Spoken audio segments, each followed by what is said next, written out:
Bismillahirrahmanirrahim. Assalamualaikum warahmatullahi wabarakatuh. Bismillah biquwatillah wa binasrillah la hawla wa la quwata illa billah. Rabbi israh li sadri wa yassir li amri wahlul 'uqdatam min lisani yafqahu qawli amma ba'd. Qala Allah Ta'ala fi kitabil karim wa huwa asdaqul qailin. A'udzu billahi samil 'alim minasyaitonir rajim. Bismillahirrahmanirrahim. Ya ayyuhalladzina amanu taqullaha haqqa tuqatih wa la tamutunna illa wa antum muslimun. Wa qala Nabiyyu sallallahu alaihi wa alihi wasallam, man sanna sunnatan hasanatan walahu ajruha wa ajru man amila biha ila yaumil qiyamah wa man sanna sunnatan sayyi'atan fa 'alaihi wizruha wa wizru man amila biha ila yaumil qiyamah. Shadaqallahu azim wa shadaqa rasulul karim wa nahnu 'ala dzalika minasyahidin walhamdulillahi rabbil alamin. Bapak Ibu hadirin jemaah yang dimuliakan Allah Subhanahu wa taala. Kemarin libur Kamis rasanya lama banget begitu. Libur satu Kamis tapi rasanya kok lama nggak ketemu. Ini artinya bahwa kita hatinya sudah menyatu, insya Allah nanti bareng-bareng di surganya. Amin ya Allah. Selamat datang Ibu, selamat bergabung di pengajian Kamis pagi.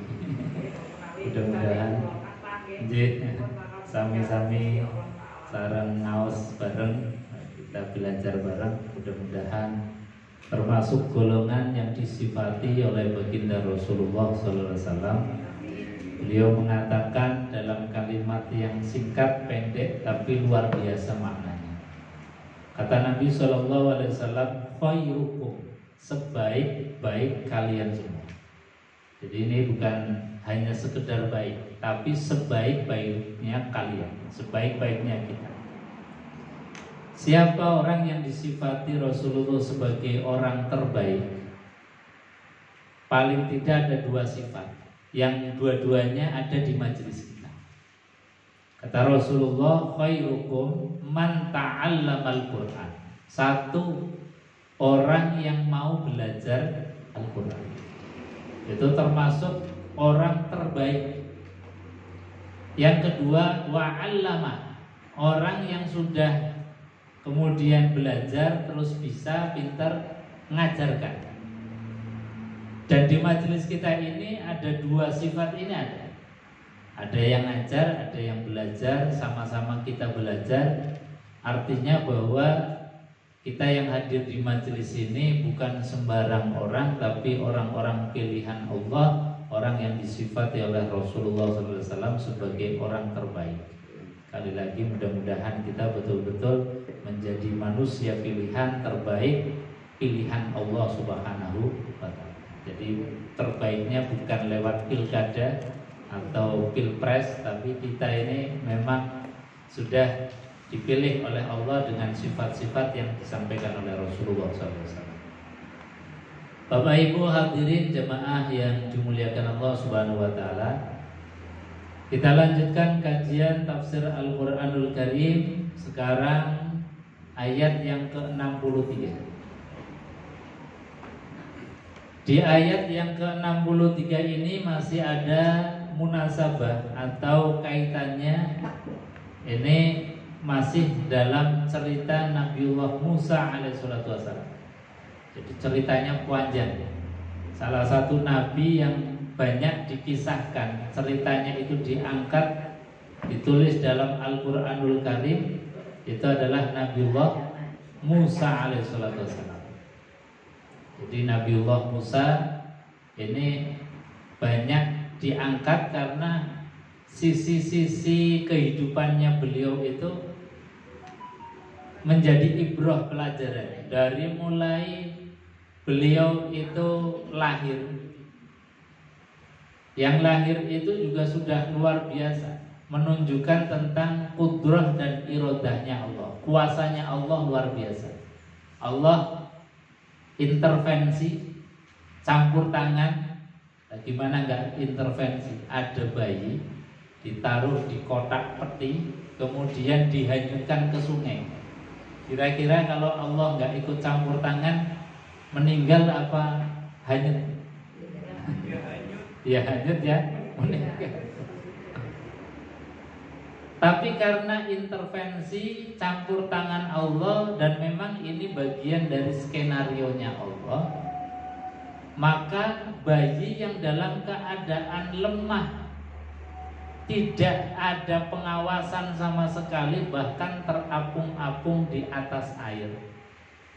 Tapi karena ini memang kudrohnya Allah, menunjukkan bahwa siapapun itu sebetulnya tidak siapa-siapa.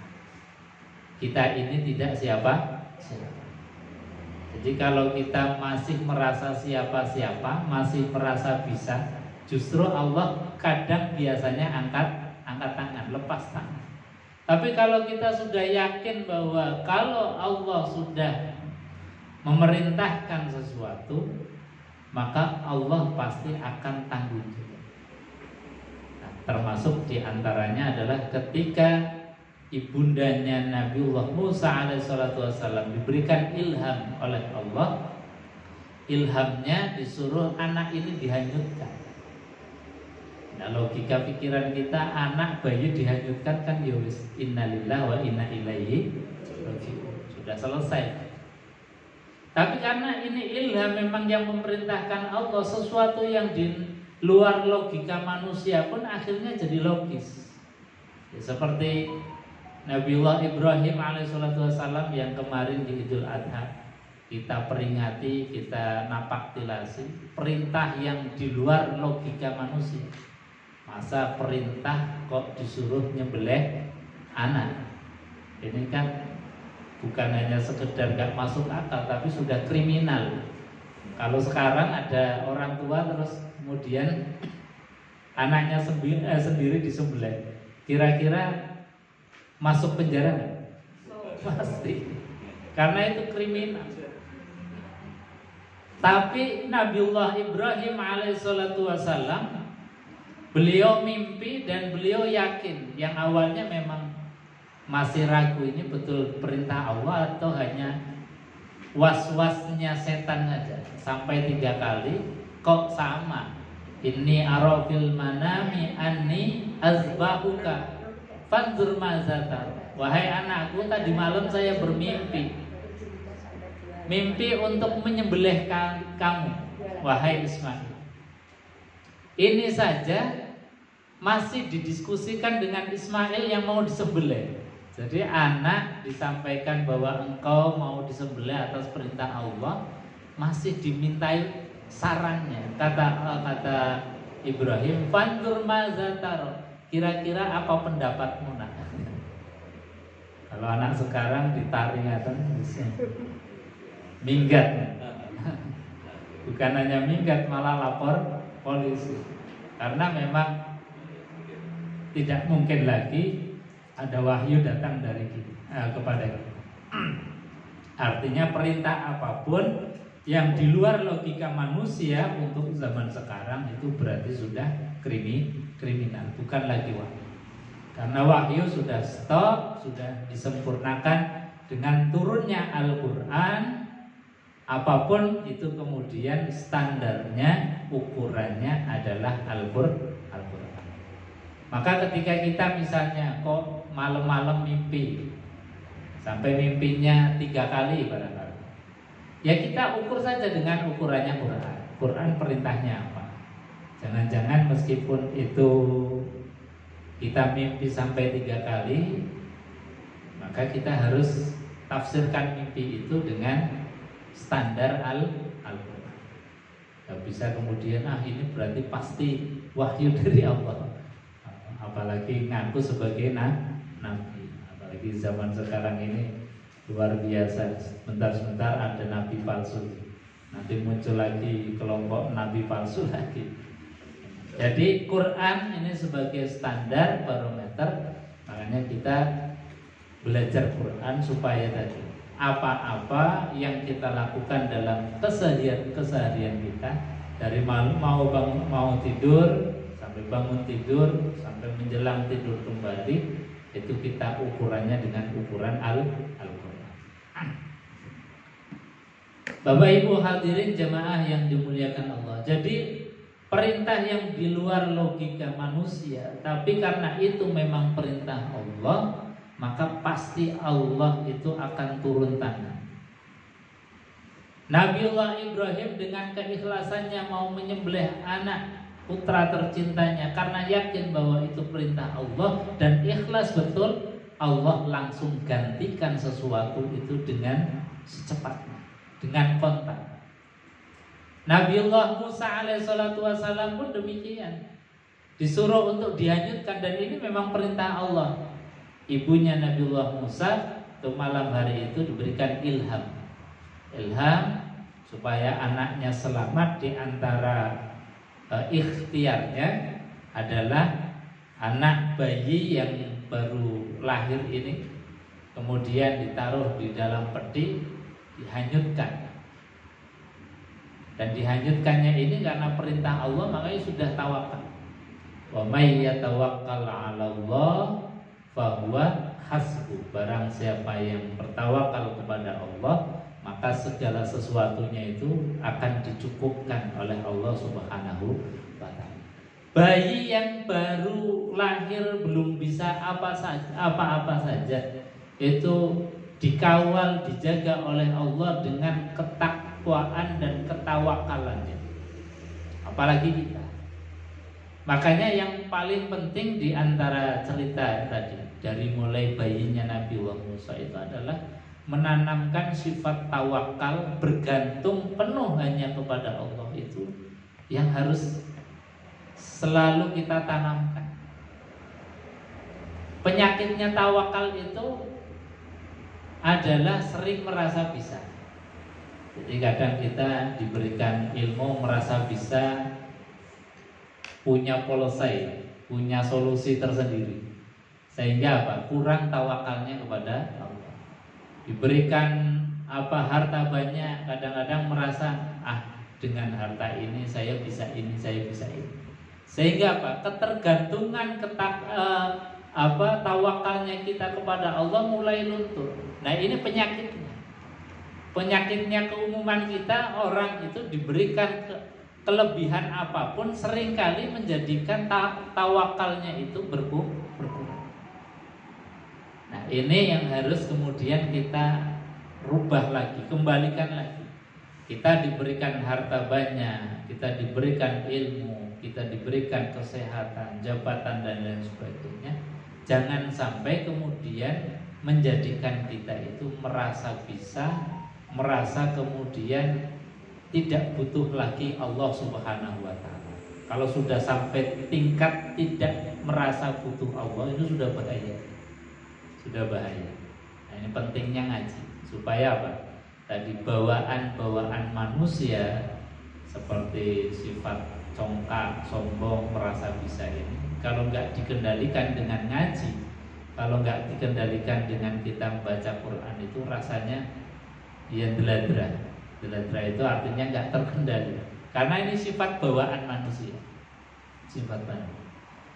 Maka rem untuk itu semua sifat yang namanya tawakal. Wa may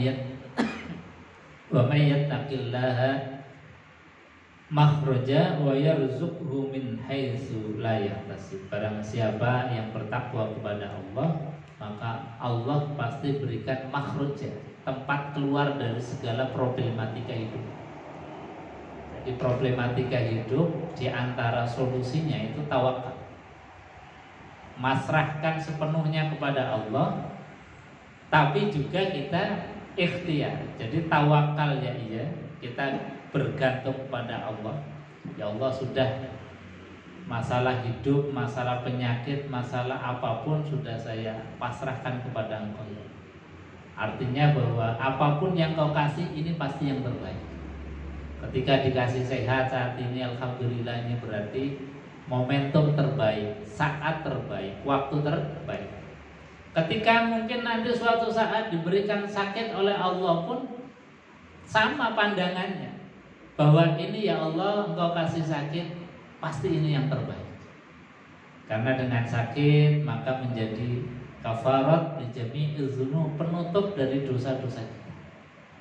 Maka beruntunglah orang yang kalau meninggal dunia itu diawali sakit. Orang meninggal dunia diawali sakit itu beruntung. Kenapa?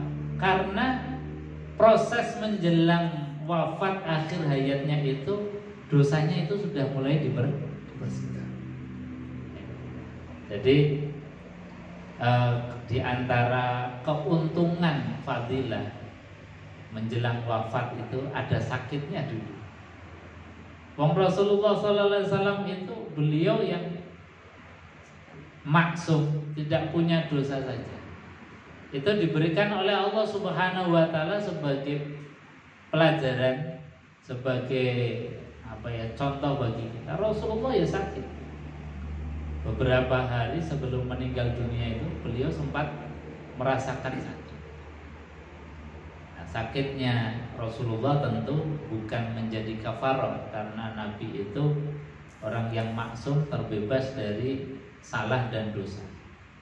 Nah, kafarat bagi kita ketika diberikan sakit itu menjadi kafarat. Maka sekali lagi kata Rasulullah SAW, di antara keuntungannya orang yang meninggal dunia itu diawali dengan sakit, itu menjadikan dosa-dosa itu terkafarati dengan sakit.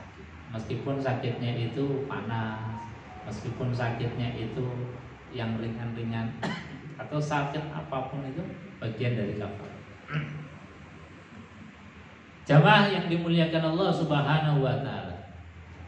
Jadi kisah yang diangkat oleh Allah dalam Quran itu mengandung ibrah, pelajaran yang luar biasa. Termasuk yang banyak diangkat adalah kisahnya Nabiullah Musa, baru lahir saja itu satu gambaran mengajarkan kepada kita satu bentuk ketawakalan yang luar biasa. Nah, ini yang harus menjadi tanaman kita. Kadang kita merasa kuat, masih bisa makan, masih bisa beraktivitas, sehingga apa?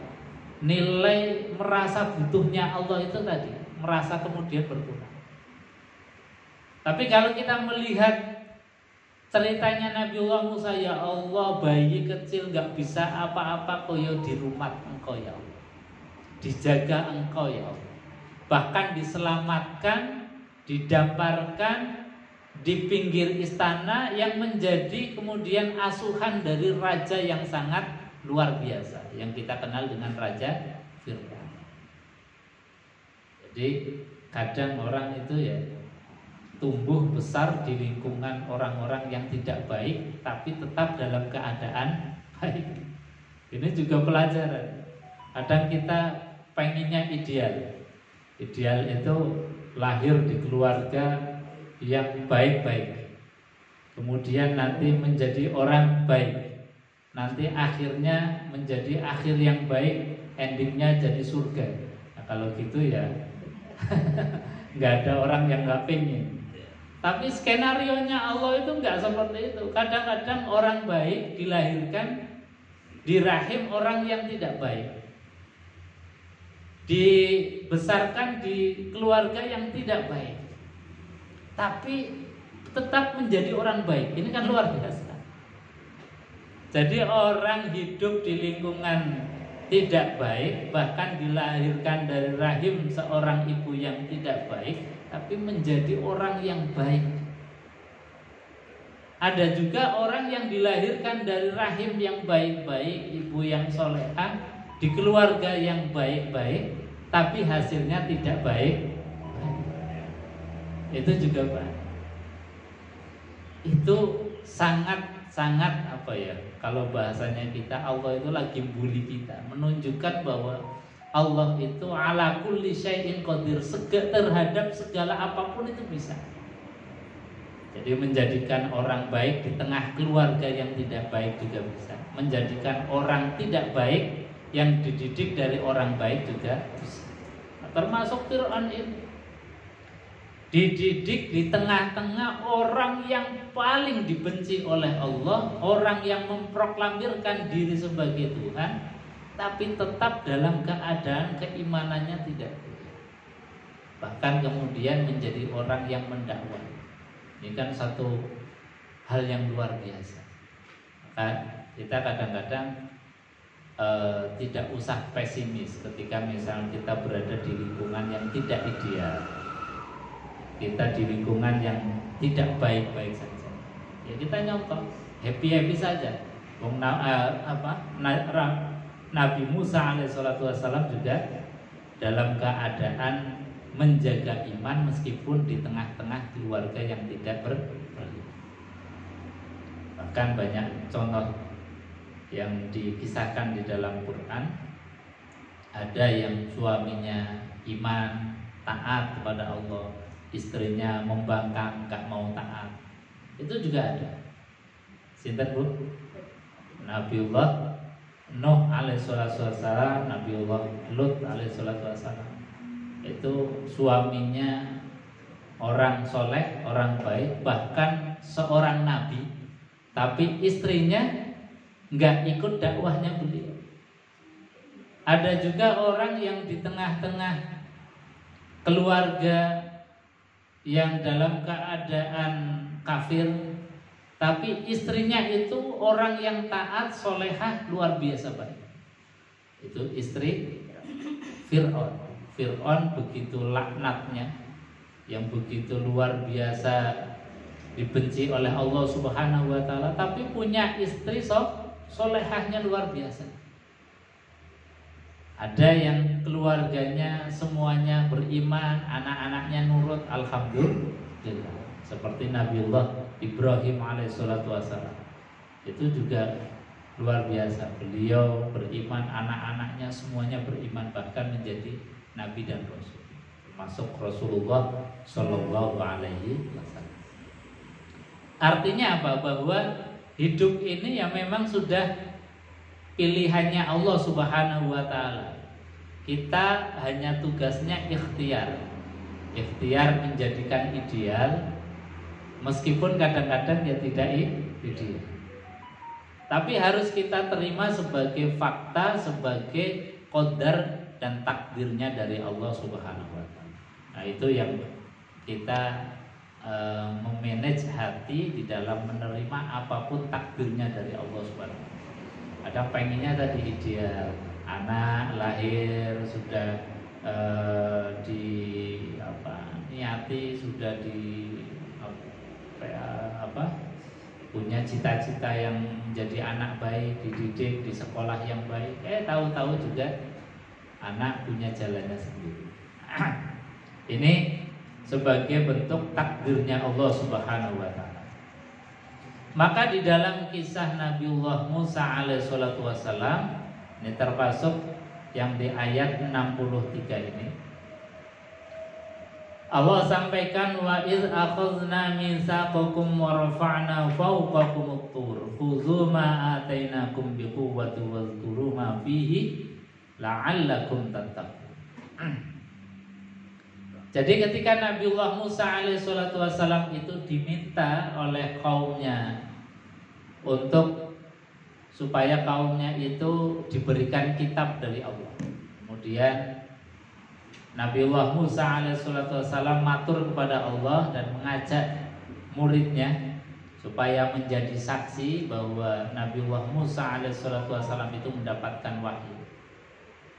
Di sini disebutkan wa id akhadna mitsaqakum wa rafa'na fawqakumut tur. Dan ingatlah ketika kami mengambil janji kamu dan kami angkat gunung Sinai ini di atasmu sebagai persaksian dan sebagai janji yang Allah angkat, Allah pegang atas kaumnya Nabiullah Musa alaihissalatu wassalam, yang diminta untuk menjadi saksi bahwa Nabiullah Musa itu betul-betul nabi dan rasulnya Allah yang mendapatkan wahyu, yang mendapatkan kitab Taurat.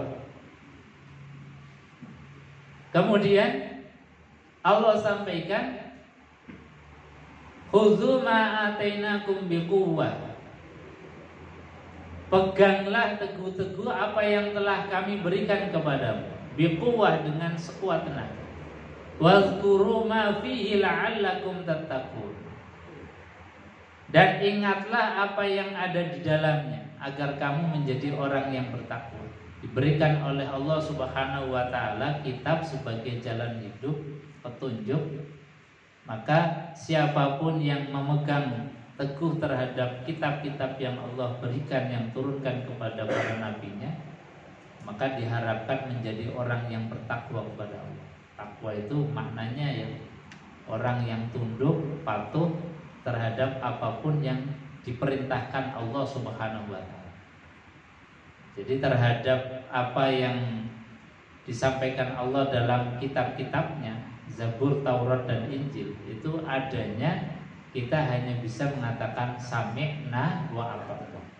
Jadi kami dengar dan kami patuh. Itu tak sebetulnya. Jadi orang hidup untuk menjadikan bisa mengucapkan dan bisa melakukan sami'na wa ata'na. Ya Allah, kami dengar apa yang kau firmankan, wa ata'na, dan kami patuh. Itu saja luar biasa. Luar biasa perjuangan. Gimana gak perjuangan? Misalnya Allah sampaikan aqimus shalah wa atuz zakat. Dirikanlah sholat, tunaikanlah zakat. Itu saja kan sudah perjuangan yang luar biasa.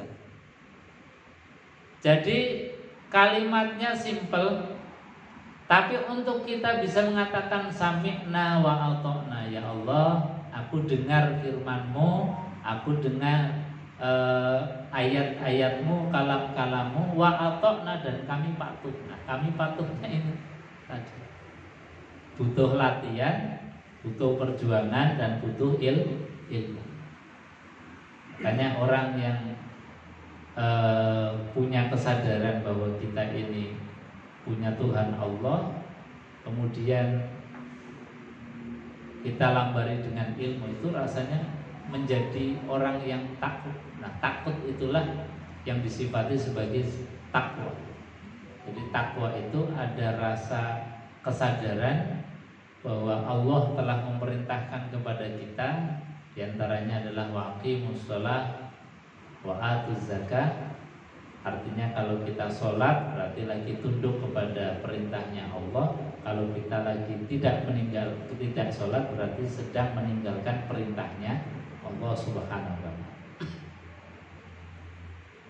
Jadi harapan terhadap apa yang Allah berikan kepada Nabiullah Musa alaihissalatu wassalam, kitab yang didakwahkan kepada beliau, itu kata Allah la'allakum tattaqun, diharapkan agar mereka itu bertakwa. Tsumma tawallaitum min ba'di dzalik. Ini dalam faktanya, setelah mereka itu diberikan kitab, diberikan pembimbing ayat-ayat dari Allah Subhanahu wa taala, tsumma tawallaitum, kemudian mereka itu berpaling mim ba'di dzalik. Jadi berpaling kiranya bukan karena karunia dari Allah Subhanahu wa taala, falaula fadlullahi 'alaikum wa rahmatuhu lakuntum minal khasirin. Kiranya tidak disebabkan karena fadl, nikmat dari Allah Subhanahu wa taala, wa rahmatuhu, dan karena sebab rahmatnya Allah, lakuntum, maka mereka semua itu minal khasirin, termasuk golongan orang-orang yang merugi. Jadi Bapak Ibu, kebanyakan orang dari zaman Nabiullah Adam sampai dengan Nabiullah Musa, dan bahkan sampai Nabi Muhammad, bahkan sampai hari akhir nanti, orang itu dikasih oleh Allah Subhanahu wa taala petunjuk, itu seringkali summa tawallaitum, seringkali berpaling. Kenapa mereka manusia itu sering berpaling? Tadi karena intinya sebetulnya karena mereka merasa bisa, diberikan akal, kayaknya bisa cari solusi sendiri. Diberikan oleh Allah harta, kemudian merasa dengan uang saya ini kan bisa apa saja, bisa membeli ini, kalau sakit ya bisa beli obat, bisa ke dokter, bisa ke rumah sakit, sehingga apa? Merasa nyaman, merasa nggak butuh Allah Subhanahu wa Ta'ala. Itu sebetulnya penyakit yang sangat berbahaya. Jadi kalau sudah sampai kepada tingkat tawallaitum, berpaling dari Allah, berpaling dari ayat-ayatnya Allah, peringatan-peringatannya Allah Subhanahu wa Ta'ala, sehingga peringatannya Allah itu kemudian tidak dihiraukan lagi, sampai kepada tingkat puncaknya merasa dirinya bisa, merasa dirinya mampu, merasa tidak butuh Allah. Nah, ini yang sudah sampai kepada tingkat puncak penyakit hati yang sudah kronis.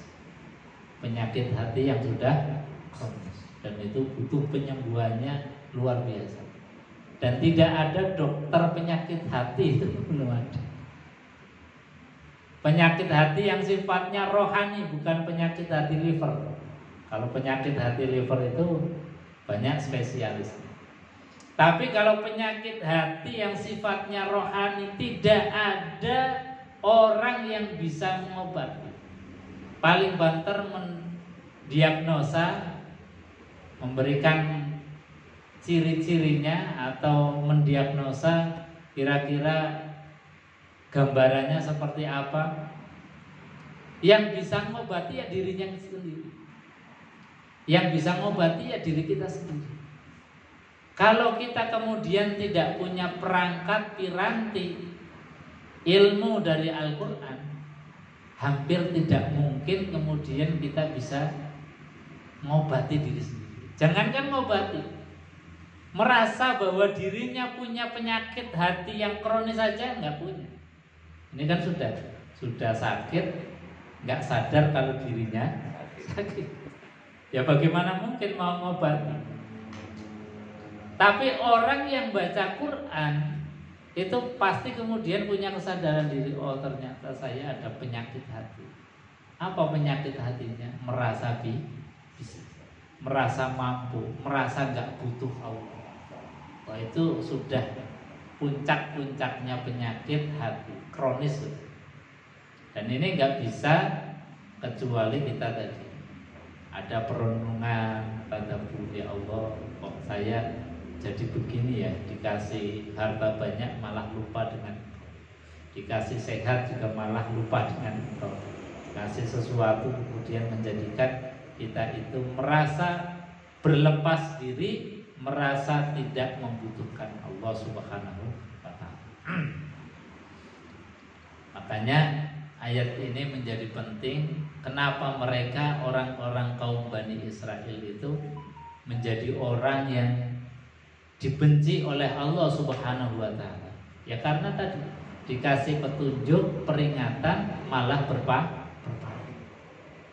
dikasih nasihat tidak mau mendengarkan, dikasih banyak nabi, bahkan justru banyak nabi rasul yang dibunuh oleh mereka, karena mereka punya pikiran, pola pikir yang mungkin menurut mereka ini lebih logis, ini lebih realistis, ini lebih manusiawi dan lain sebagainya. Akhirnya petunjuk dari wahyu mereka hiraukan, petunjuk daripada ilahi, dari kitab-kitab yang Allah turunkan mereka berpaling dari.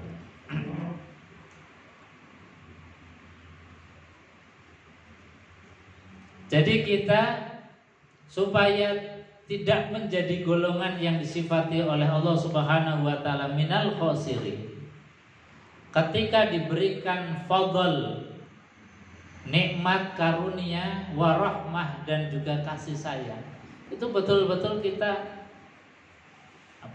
sadari, ya Allah, nikmatmu, rahmatmu itu sudah tak terhingga. Nikmatmu yang tidak terhitung jumlahnya, yang tidak terhingga, bahkan rahmatmu ini yang juga akan menjadikan sebab kita itu masuk surga. Tapi kadang-kadang nggak disadari, seolah-olah Dan kita punya persepsi masuk surga ya dengan sholat kita, dengan puasa kita, dengan zakat kita. Ini kan seringkali menjadi persepsinya kita. Ya, kalau Allah itu mau hitung-hitungan, ya sudah, puasamu, sholatmu, ibadah hajimu yang menjadikan kamu masuk surga. Oke, nggak apa-apa. Berarti kamu masuk surganya itu cukup dengan 60 tahun. Kenapa? Karena ibadahnya kita kan paling mentok ya 60 tahun, 70. Setelah itu dikeluarkan lagi dari surga. Kira-kira kersa bukan? Makanya Allah sampaikan melalui hadis Rasulullah SAW, masuknya surga kita itu bukan karena amal ibadah kita. Karena kalau itu yang menjadi gantungan kita, surga kita itu menjadi terbatas. Surga kita itu ada batas waktunya. Makanya Nabi mengatakan masuknya surga kita itu birahmatillah, disebabkan rahmatnya Allah Subhanahu wa ta'ala. Nah, kalau rahmatnya Allah itu unlimited, tidak terbatas. Kalau ini yang kemudian menjadi kesungguhan kita, cita-cita kita, maka dalam hidup ini yang kita perjuangkan adalah bagaimana caranya supaya kita mendapatkan rahmatnya Allah. Kadang-kadang rahmatnya Allah itu datang dari perkara-perkara yang sepele.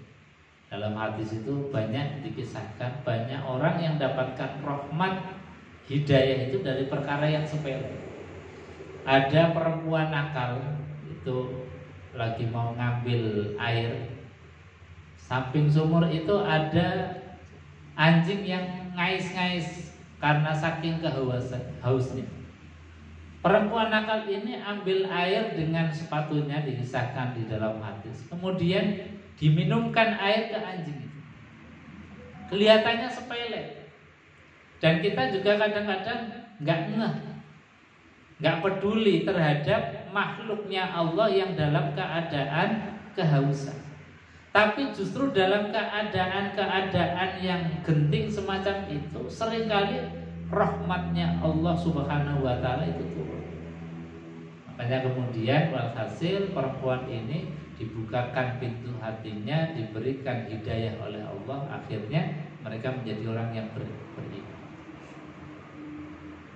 Di Ihya itu juga ada kisah Imam Al-Ghazali waktu mau ngarang kitab itu, konon beliau itu sempat berhenti lama.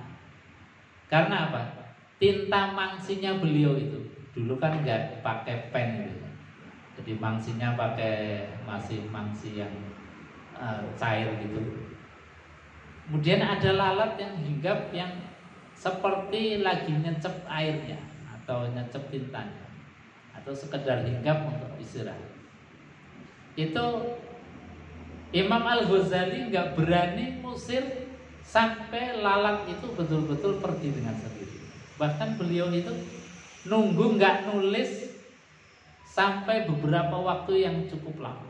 Hanya tadi membiarkan makhluknya Allah Subhanahu wa ta'ala yang mungkin lagi nyecep air atau mungkin sedang istirahat saja hingga sampai sebegitu. Itu kemudian beliau Al-Imam Al-Ghazali itu karena diberikan oleh Allah Subhanahu wa ta'ala melalui ilham mimpi itu, justru yang seperti itu mendatangkan rahmat kasih sayang Allah Subhanahu wa ta'ala, menjadikan berkah ilmu. Bahkan kemudian kitabnya Imam Al-Ghazali, meskipun beliau sudah ratusan tahun meninggal dunia, sampai sekarang buku karyanya masih dibaca oleh jutaan. Kita kadang-kadang punya tulisan, yang tulisan kitanya masih hidup aja belum pernah ada yang baca tulisan kita. Itu kan artinya perbandingan keberkahan ilmu. Kadang keberkahan ilmu tadi datang dari Allah dengan rahmatnya itu dari sesuatu yang mungkin menurut kita itu sepele. Makanya Rasulullah SAW itu menganjurkan betul kita jangan sekali-kali menyepelekan perkara-perkara yang kecil, perkara-perkara yang sepele, yang kadang itu menjadi wasilah datangnya rahmat dari Allah Subhanahu wa taala. Jadi ini rahmat dan maka disampaikan zalik summa tawallaitum min ba'di dzalik falaula fadlullahi 'alaikum wa rahmatuhu lakuntum minal khasirin. Andai kata tidak karena fadl, karunia, nikmat dan rahmat dari Allah Subhanahu wa taala, lakuntum minal khasirin, maka kalian semua ini termasuk orang-orang yang merugi. Maka kesadaran terhadap nikmat, kesadaran terhadap kasih sayang rahmatnya dari Allah itu perlu kita tumbuhkan. Kenapa kita kadang-kadang gak merasa? Karena hati ini sudah tebel dengan kerak-kerak penyakit. Jadi banyak kerak-kerak di dalam hati kita, sehingga laksana besi. Itu besi kalau sudah banyak karatan itu kan membrannya nggak terlalu getarnya nggak terlalu kencang. Tapi coba ada membran yang tipis, itu tertiup angin saja itu sudah getar. Karena apa? Karena tidak ada karatnya. Nah hati ini sama. Kalau hati ini bersih, ada sentuhan nasihat sedikit saja langsung getar. Baca Quran, kalau kita ini baca Quran, ada sentilan-sentilan dari Allah, itu hatinya rasanya sudah bergetar betul. Ini kalau orang itu tadi membran hatinya tipis, sehingga ada nasihat dari Allah yang kemudian hati ini tersentuh, baik yang sesuatu menggembirakan atau sesuatu yang mungkin peringatan dari Allah. Ini hati rasanya getar betul. Makanya banyak para sahabat Rasulullah kalau membaca Quran itu seringkali nggak kuat, geblak. Seperti sahabat Rasulullah Utsman bin Affan, Abu Bakar As-Siddiq juga sama. Kalau baca Quran Abu Bakar As-Siddiq pelan bukan karena tapi ayat baru baca sedikit sudah nangis. Sudah Utsman bin Affan sampai semaput geblak. Karena nggak kuatnya, getaran hatinya itu begitu sangat tipis, sehingga ada nasihat sedikit sudah bergetar. Kita dinasihati Quran bolak-balik kadang-kadang nggak ada getaran sama sekali. Itu karena banyak kerak di hati kita. Maka ngaji ini untuk mengikis terus supaya terhadap fadl dan rahmatnya Allah itu betul-betul kita rasakan. Ya, kalau sudah seperti itu rasanya, kemudian nasihat dari Allah itu masuk merasuk. Ini dari Allah Subhanahu wa taala disampaikan, "Falaula fadlullahi 'alaikum wa rahmatuhu lakuntum minal khasirin." Andai kata tidak karena rahmat, nikmat dari Allah, maka kita semua ini termasuk orang-orang yang merugi. Bapak Ibu hadirin jemaah yang dimuliakan Allah Subhanahu wa taala. Saya kira itu untuk kajian 2 ayat ini. Mungkin sebelum diakhiri ada yang mau menambahkan atau ditanyakan, monggo silakan. Kalau ada. Ji, monggo.